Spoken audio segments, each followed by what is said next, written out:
কে এই ভিখারিকে ভেতরে ঢুকতে দিল? জানো না উনি কে? উনি প্রাইম এয়ারলাইন্স এর মালিক। এর টিকিট ছিঁড়ে ফেলো। কে তোর আমার টিকিট ছিঁড়ে ফেলার? শুধু একটা এয়ারলাইনের মালিক হয়ে নিজেকে রাজা ভাবছিস? আগামী 10 মিনিটে আমি তোকে শেষ করে দেব, বুঝেছিস? এই ছেলে আমাকে 10 মিনিটে শেষ করে দেবে? আয়, আমি এখানেই দাঁড়িয়ে আছি, দেখি তো কি করতে পারিস। হ্যালো, শুনুন আমার কথা। প্রিয় যাত্রীরা, আপনাদের জানানো যাচ্ছে প্রাইম এয়ারলাইনের পরিষেবা সাময়িকভাবে স্থগিত করা হয়েছে। আমরা এই অসুবিধার জন্য আন্তরিকভাবে দুঃখিত।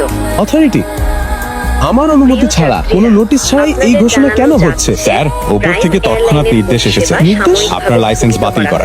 কি বলছো? প্রাইম এয়ারলাইন্স এখন ব্যান হয়েছে। আপনি যদি কিছু বলতে চান পরে বলবেন। তুমি একজন সাধারণ মানুষ, তুমি কিভাবে এটা করতে পারো? আমি কোটিপতি মানুষ, আমার এয়ারলাইন ব্যান করতে হলে প্রধানমন্ত্রীকেও অর্ডার পাঠাতে হয়। তুমি কিভাবে এটা 10 মিনিটে একটা ফোন করে করলে? স্যার, আপনার ইউএস পৌঁছানো খুব জরুরি। আমি আপনার জন্য একটি প্রাইভেট জেটের ব্যবস্থা করে ফেলেছি। আমাদের এখনই রওনা দিতে হবে। প্রাইভেট জেট মানে এই লোকটা সাধারণ কেউ নয়, এ তো একজন খুবই ধনী আর ক্ষমতাবান মানুষ।